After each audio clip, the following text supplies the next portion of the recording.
मैंने तेरे लिए वरदान मांगा था कि तू राजा और तेरा भाई राम वनवास जाएगा। है जैसे ही महाराज दशरथ जी की मृत्यु का समाचार सुना, भैया के वनगमन, है भरत जी खड़े खड़े गिर गए।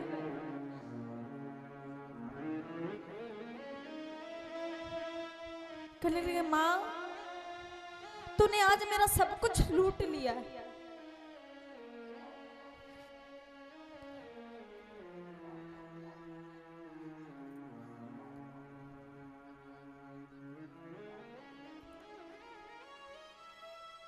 कहती तूने मेरे पिता तुल्य भाई को वन भेज दिया इस राज्य के लिए, और मेरे परम पूज्य पिताजी तेरे कारण मरे हैं। आज जा तू इस राज्य का तू ही महाराज इसका भोग करना। आज के बाद मां मैं तुझको सत्य कहता हूं, कभी माता नहीं कहूंगा। अरे एक वो माँ है जिसने मेरे भैया के लिए अपने बेटे का त्याग कर दिया, और एक तू माँ है कि एक राज्य के लिए मेरे भाई का त्याग तूने करवा दिया। कि कहीं जा, आज से मैं तुझको माता नहीं कहूंगा। जाकर देखा, गुरु वशिष्ठ जी आए, समझाया पुत्र जो हो गया सो हो गया, अब जाकर अपने पिताजी का अंतिम संस्कार करिए। अब ऐसा ये माना जाता है कि एक पिता का अंतिम संस्कार ज्येष्ठ पुत्र करता है। राम जी ने क्यों नहीं किया? राम जी ने क्यों नहीं किया? कहते एक समय की बात थी कि जब चक्रवर्ती सम्राट दशरथ जी देवासुर संग्राम में गए थे, तो एक दिन ऐसा हुआ कि दशरथ जी को बड़ा आघात हुआ। दशरथ जी महाराज आकाश मार्ग से पृथ्वी की ओर गिरने लगे। वहीं पर जटायु जी महाराज उड़ते हुए जा रहे थे। देखा दशरथ जी अपने पंखों पर बिठाकर दशरथ जी को जमीन पर ले गए। दशरथ जी को जब होश आया है, दशरथ जी देखे जिंदा हूं। जटायु जी से कहा महाराज आपने मेरे प्राण बचाए हैं, बताइए आप मुझसे क्या मांगना चाहते हो? तो जटायु जी ने कहा महाराज और कुछ नहीं, जब आपके कभी पुत्र हो तो अपना ज्येष्ठ पुत्र आप हमको दे देना। दशरथ जी ने कहा ठीक है। तो सबसे ज्येष्ठ पुत्र राम जी हुए। राम जन्म के समय जटायु जी को बुलाया, कहेंगे पुत्र पहला राम भय है, ले जाइए। जटायु जी ने कहा कि मैं तो पक्षी हूं, सेवा कहां करूंगा, कृपा इतनी करिए जब मैं कभी मरूं तो मेरे पुत्र के हाथों मेरा अंतिम संस्कार करवा दीजिए। तो जिस चीज का हम दान कर देते हैं उस पर फिर हमारा जोर नहीं चलता। इसलिए राम जी ने महाराज दशरथ जी का अंतिम संस्कार न करके जटायु जी का अंतिम संस्कार किया। ये उसी वरदान के फलस्वरूप दशरथ जी का अंतिम संस्कार भया। कि कई चाह कर भी महाराज रो नहीं सकती है।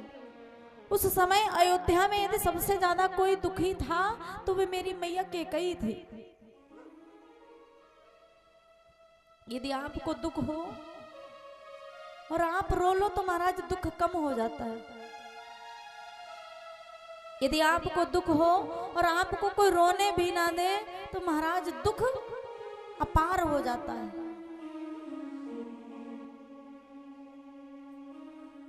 जैसे देखा इधर मेरे राघव जी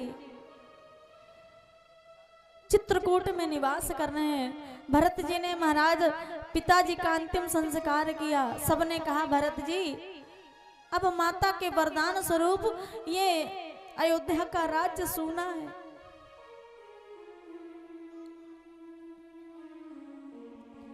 भरत जी कहे मां मैं इस अयोध्या के राज्य को नहीं ले सकता। क्यों? मुझको पाप लग जाएगा। अरे ये राज्य राज नहीं कलंकित हो गया है। इस राज के खातिर मेरा भैया बन और मेरे पिता का मरण हो गया है। मेरी एक इच्छा है। गुरुजी से कहा, गुरुजी ने क्या इच्छा है? कहेंगे यही जितनी भी राज्य पाज करने की जो सामग्री है ये सब लेकर मैं अपने राम भैया को मनाने जाऊंगा।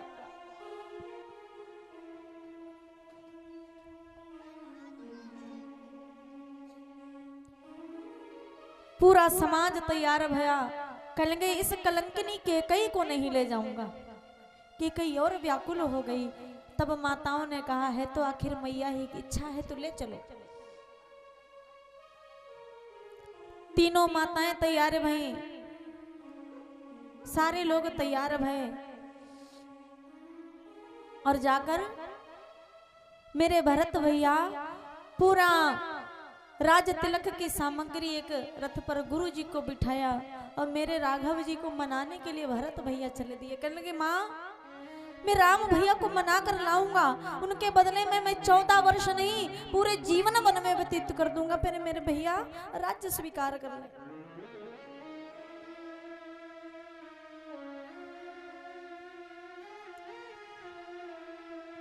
आज भरत भैया महाराज चले दिए अयोध्या धाम से चित्रकूट की ओर।